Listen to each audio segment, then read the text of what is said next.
मित्रों जय माता दी। आप देख रहे हैं धर्म शिक्षा। करवा चौथ का व्रत सुहागिन स्त्रियां अपने पति की दीर्घ आयु की कामना के साथ रखती हैं। अपने पति की लंबी आयु के लिए हमेशा सुहागिन बनी रहने के लिए रखती हैं। ऐसे में करवा चौथ का जो व्रत होता है वो कार्तिक मास की कृष्ण पक्ष की चतुर्थी तिथि के दिन रखा जाता है। इस बार यह व्रत 4 नवंबर को रखा जाएगा।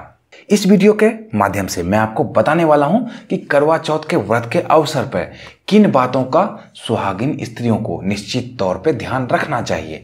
तो हमारे साथ वीडियो में अंत तक बने रहें। वीडियो आपको पसंद आए, जानकारी अच्छी लगे तो वीडियो को लाइक भी जरूर करें। साथ ही आप भी कमेंट बॉक्स में हमें लिखकर बताएं कि क्या आप अभी तक इन सावधानियों को करते थे या नहीं करते थे। तो इस बार कौन सी सावधानी ऐसी है जिसे आप करना चाहेंगे निश्चित तौर पे। तो आइए जानते हैं। सबसे पहले लाल रंग का आपको वस्त्र निश्चित तौर पे इस दिन पहनना चाहिए, क्योंकि लाल रंग जो होता है वो सुहाग की निशानी होती है। आप देखेंगे सिंदूर और बिंदी दोनों का रंग जो होता है लाल होता है। लाल रंग की चूड़ियां भी आती है, लाल रंग की साड़ी, ये सभी चीजें महिलाओं को पहननी चाहिए इस दिन। जो व्रत करती हैं उनको तो निश्चित तौर पे पहननी ही चाहिए। जो व्रत नहीं करती हैं, किन्हीं के यहाँ अगर नहीं होता है करवा चौथ या किन्हीं वजहों से इस बार नहीं रख पा रहे हैं, कुछ भी परेशानी हो इस तरह की, तब भी आपको लाल रंग का वस्त्र निश्चित तौर पे पहनना चाहिए। लाल रंग का वस्त्र जो होता है वो सुहाग की निशानी होती है और लाल रंग को प्रेम का प्रतीक भी माना जाता है। आपके और आपके पति के बीच के प्रेम का प्रतीक माना जाता है इसे। तो लाल रंग के कपड़े जरूर पहने। आप चाहें तो इस दिन अपनी शादी का लहंगा या फिर और भी कोई लाल रंग का लहंगा या चुनरी ओढ़ सकती हैं। काले रंग का चयन बिल्कुल भी नहीं करना है, इस बात का जरूर ध्यान रखें। लाल रंग का चयन जैसे करना है वैसे ही काले रंग का चयन बिल्कुल भी नहीं करना है। और कोई रंग हो जाए तो ठीक है, लाल रंग हो तो अति उत्तम, और कोई रंग हो तो ठीक ठाक। काले रंग का चयन बिल्कुल भी करने से बचना है आपको। दूसरा, सास अपनी बहू को दे सरगी। करवा चौथ के व्रत पर सरगी का एक विशेष महत्व है। इसके बिना तो व्रत की शुरुआत भी नहीं हो सकती।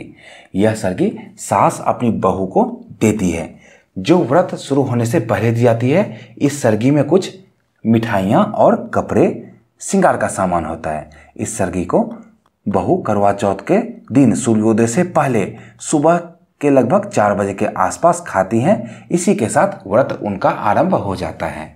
उसके बाद में मित्रों बताना चाहूँगा, एकाग्र होकर करवा चौथ की व्रत कथा सुननी चाहिए। करवा चौथ के दिन जितना व्रत का महत्व है, पूजा करने का महत्व है, उतना ही महत्व करवा चौथ की कथा का भी है।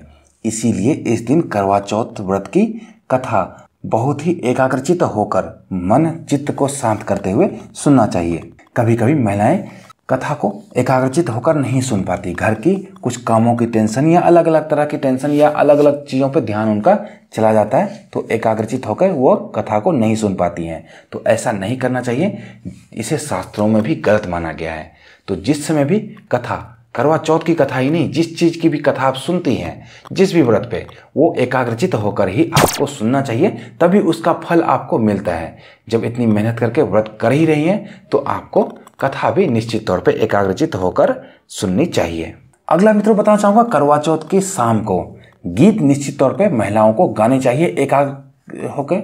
माफ कीजिएगा मित्रों, अगला मैं बताना चाहूँगा, करवा चौथ के शाम में महिलाओं को एकत्रित होकर गीत निश्चित तौर पे गाना चाहिए। इसके लिए क्या करें, आसपास की महिलाएं एक जगह एकत्रित होकर, जो महिलाएं व्रत कर रही हैं, पूजा करती हैं, वो जब तक चांद नहीं निकलता है तब तक गीत गाकर, एक साथ गीत गाने से भगवान का कोई गीत हो, भजन हो, इससे भगवान का ध्यान भी हो जाता है और आपका मन भी उस चीज़ में लगा रहता है और आप बार बार चांद उगने का इंतजार नहीं करते रहते हैं। जैसे चांद उगता है उसके बाद अपना पूजा संपन्न करते हैं, व्रत संपन्न कर सकते हैं। ऐसा करना इस दिन जब महिलाएं ऐसा करना और इस दिन जब महिलाएं एकत्रित होकर गीत को गाती हैं तो इसे शुभ माना गया है। तो इसका जरूर पालन करना चाहिए। तो मित्रों, मुझे उम्मीद है आपको इस वीडियो से महत्वपूर्ण जानकारी मिली होगी। इसी तरह की अन्य जानकारी के लिए जुड़े रहें धर्म शिक्षा के साथ और देखते रहें धर्म शिक्षा। जय माता दी।